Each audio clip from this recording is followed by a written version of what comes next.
semua datang, itu nggak ada. Ya suami Anda untuk Anda, istri Anda untuk Anda, nggak boleh untuk yang lain. Sudah nggak ada. Yang tersisa tinggal candinya saja. Candi Ora Ceto itu. Katanya sih itu peninggalan aliran ini.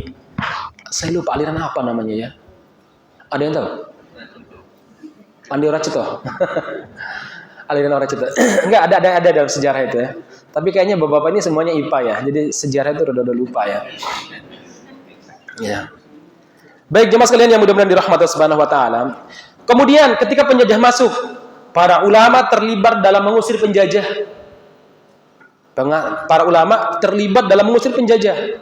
Anda bayangkan Sunan Ampel mempersiapkan kadernya, Raden Patah, Adipati Yunus. Akhirnya apa? Mereka menjadi penguasa Islam, mendirikan kerajaan Islam, dan mereka adalah orang yang pertama kali menyerang Portugis di Samudra Pasai dan Selat Malaka. Kemudian Fatahillah atau Fathullah yang berhasil menyelamatkan tentara ketika wafatnya Adipati Yunus ketika berjihad melawan Portugis. Beliau dididik dan dikader oleh Sultan Gunung Jati yang saat itu menjadi yang mendirikan kerajaan Islam Cirebon agar dia menjadi panglima angkatan laut semua kerajaan Islam Nusantara. Makanya beliau berhasil mengusir Portugis dari Batavia. Ulama yang berperan jamaah sekalian. Kiai Mojo, dia adalah ulama yang menjadi guru spiritualnya di Ponegoro. Di Ponegoro, beliau seorang ulama. Cuma sayangnya selama ini keulamaan beliau itu jarang dikaji. Yang dikaji adalah kepangerannya dan kepahlawanannya. Padahal beliau seorang ulama. Ketika bapaknya, yaitu Hamengkubuwono III, meminta kepada Diponegoro sebagai pewaris tahtanya, beliau menolak. Alasannya satu, beliau bukan dari istri selirnya. Yang kedua, bahwa di saat itu dia di kerajaan Yogyakarta, saat itu terjadi kekacauan yang luar biasa. Belanda mencampuri urusan kerajaan. Kemaksiatan di mana-mana, judi di mana-mana, perzinahan di mana-mana. Kemudian yang berikutnya Diponegoro lebih suka hidup di luar. Akhirnya bapaknya bilang, kalau begitu, kalau kamu ingin menjadikan adikmu sebagai raja sepeninggalan saya, adikmu kamu ajarin. Maka adiknya diajarkan Fathul Mu'in, kitab fikih dalam mazhab fikih, dalam mazhab Syafi'i. Kemudian diajarkan Saqafatus Salatin, yaitu sejarah para sultan, para penguasa, supaya orang itu bisa mencontoh. Perlu belajar. Ya, kalau Anda seorang pemimpin, yang dibaca bukan Doraemon. Iya. Paham ya? Ya, yang dibaca itu siapa? Sejarah para ulama, sejarah para penakluk, Muhammad Al-Fatih, The Great Alexander, sejarahnya, ya kalau mau dibaca sih ya, sejarahnya Hulagu Khan, bapaknya Genghis Khan, sejarahnya Sriwijaya, sejarahnya itu yang dibaca, bukan dibaca siapa tadi? Doraemon. Makanya bermimpi di kantong ada kantong ajaib, isinya segitu ya. Baik jamaah sekalian, semuanya para ulama yang memperjuangkan. Syekh Yusuf Al-Makassari, beliau panglima perangnya Sultan Hasanuddin. Sultan Hasanuddin ditangkap, beliau kemudian pergi hijrah ke Makkah, ngaji di sana selama sekian tahun. Setelah ilmunya mapan, beliau balik ke Indonesia, tapi bukan ke Makassar. Beliau ke Banten. Saat itu Banten dipimpin oleh Sultan, siapa Bu? Sultan Juki. Oh bukan. Sultan Ageng Tirtoyoso atau Tirtayasa. Beliau pun diangkat sebagai mufti. Kemudian beliau diangkat sebagai mufti sekaligus panglima perang, dinikahkan dengan putrinya. Ketika Belanda kewalahan, Belanda menjebak, akhirnya beliau tertangkap, termasuk Sultan Ageng Tirtayoso. Beliau akhirnya dibuang ke Afrika. Di Afrika beliau mengislamkan ribuan orang dan puluhan suku. Sehingga orang Afrika tercerahkan. Ulama tuh begitu, kemana dia pergi selalu mencerahkan. Beda sama pencuri, kemana dia pergi garong. Mau di partai PDIP ke, mau di partai Golkar, mau di partai apa, loncat ke Nasdem, mau loncat ke Gerindra, nek pencuri ya pasti garong, maling. Lihat orang Amerika, dulu mereka para tahanan di kerajaan Britania Raya, kan tahanan itu. Daripada mereka ini merugikan negara karena kekacauan, mereka ditangkap di penjara. Tapi kan negara harus memberi makan. Maka caranya apa? Dicarikan lahan. Dibawalah ke benua Amerika sana, atau Australia juga ada. Ke Amerika. Di Amerika sudah ada penduduk asli. Namanya penduduk Dayak, bukan Dayak, apa? Indian Muslim kebanyakan. Apa mereka lakukan? Karena di negaranya mereka penjahat, ya di sana jadi penjahat. Makanya suku Indian asli dibantai habis tuh, tinggal sedikit sekarang. Sama di Amerika, di apa? Australia. Suku Aborigin habis. Ada sih, saya baca, saya lihat videonya, tapi mereka itu termarginalkan. Sengaja mereka awet dengan kondisi primitifnya. Diawetkan. Berarti dibodohin. Ini mirip ceritanya Ustaz Fadlan Garamatan. Beliau cerita, para misionaris Australia yang datang ke Papua, itu betul-betul membuat masyarakat Papua nyaman dengan primitifnya, nyaman dengan kebodohannya. Dilarang mandi, kalau gatal disuruh pakai siram, pakai melumuri dirinya dengan minyak babi. Nggak mandi mereka bertahun-tahun. Ya, kalau anaknya disusu pakai susu kirinya, maka susu kanannya untuk menyusui anjing atau babi. Dibuat primitif betul. Nah, ketika Islam datang, tercerahkan. Sampai Ustaz Fadlan Garamatan itu pernah cerita suatu waktu beliau mengislamkan satu suku. Beliau biasanya kemana-mana bawa sabun. Jadi begitu sebelum syahadat, mandi set. Suatu waktu kata beliau mandi kan, memandikan satu suku, mandi mereka. Jadi sampo satu set itu nggak cukup untuk kepala mereka. Rambutnya kan gimbal. Ya, itu samponya harus 2-3 set. Sampo dulu, siram, sampo lagi, siram, baru berbusa yang ketiga atau keempat. Ya. Sabun nggak cukup sekali. Bilas, sabun lagi, bilas. Nah, baru ketiga atau keempat baru berbusa. Minyak babi jam sekalian. Digosok itu yang keluar minyak babi.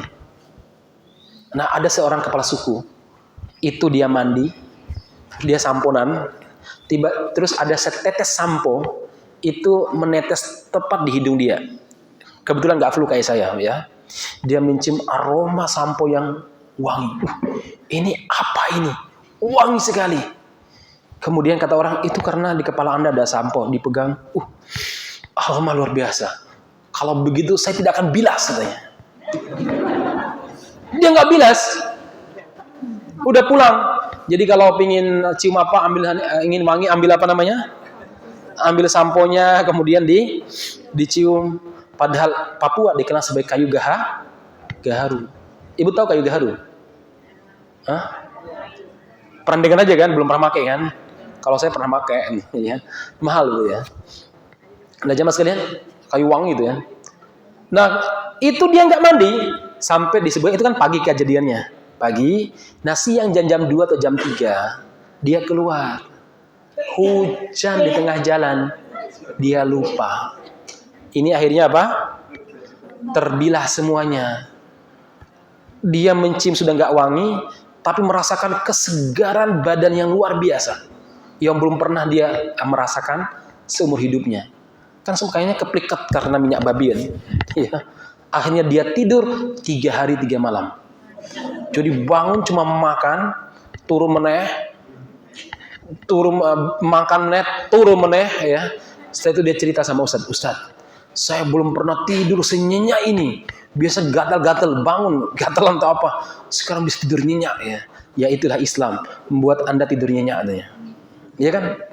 Islam tuh begitu indahnya. Kayak ibu-ibu lah, di rumah susah kan tidur, sampai di pengajian tuh ngantuk luar biasa. Ya. Ketahuan Bu, ya. Masyarakat muslimin. Jadi ini Islam. Luar biasa. Nah, ketika kemerdekaan, yang merumuskan Pancasila, yang merumuskan dasar-dasar negara kita, ulama jamaah sekalian. Bukan siapa-siapa. Siapa? Ulama. Lah kok sekarang ulama dimusuhi, ulama dianggap radikal. Anda itu kufur nikmat. Anda lupa dengan jasa mereka. Waduh, panjang sekali udah jam 8 ya. Lain waktu biasanya kita lanjutkan. Jadi ini ya, saya sampaikan kenapa harus menolong ulama dan umat Islam. Satu, tanda kejujuran iman. Yang kedua, balasan sesuai amal. Maksudnya kalau kita berbuat baik, Allah akan berbuat baik kepada kita. Yang ketiga, membantu muslim, terutama para ulama, merupakan amal yang paling dicintai sama Allah Subhanahu wa taala. Ini ada dalil semuanya, tapi saya nggak bacakan. Percaya aja ada dalilnya. Saya nggak ngomong tanpa dalil.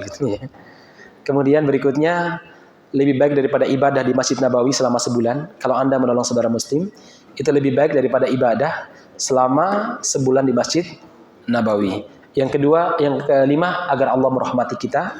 Dan yang terakhir, menolong saudara muslim atau apalagi para ulama, sebab Allah Subhanahu wa taala menolong kita. Rasul bersabda, "Wallahu fi aunil abdi, ma kana al-'abdu fi auni akhihi." Allah akan bersama dengan seorang hamba, menolong seorang hamba selama hamba tersebut menolong saudaranya. Tapi kalau kita tidak peduli, maka ancamannya satu, akan terjadi fitnah. Apa fitnah itu? Yaitu kesyirikan sama kemunafikan menyebar luas. Yang kedua, kerusakan yang merata, maksiat di mana-mana. Kemudian bahaya yang kedua, Allah akan menelantarkan kita kalau kita menelantarkan seorang muslim, apalagi dia ulama. Ini ada hadisnya. Dan yang ketiga, sebab Allah menyiksa. Jadi disebutkan dalam hadis ini, dulu jamaah sekalian,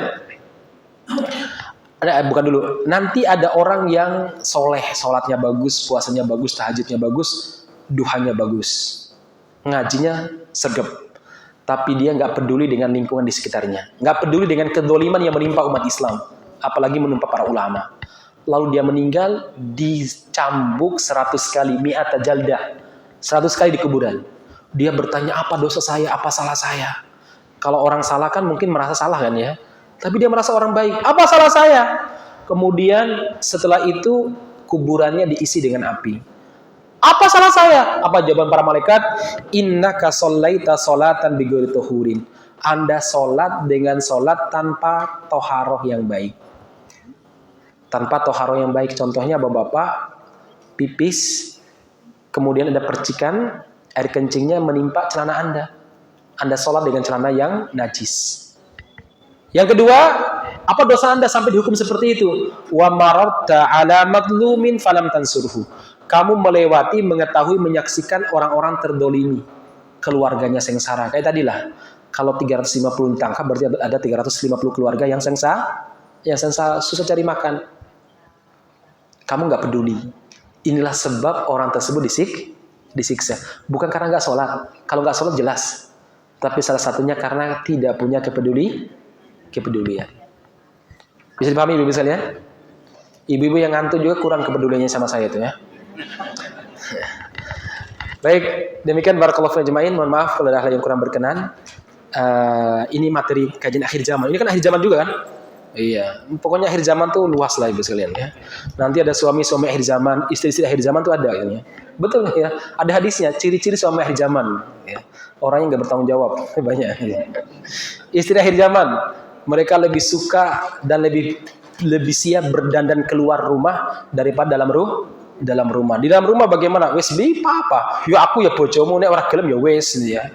Yaitu ciri-ciri istri akhir zaman. Kalau Anda mendapatkan istri Anda seperti itu, berarti Anda berada di akhir zaman.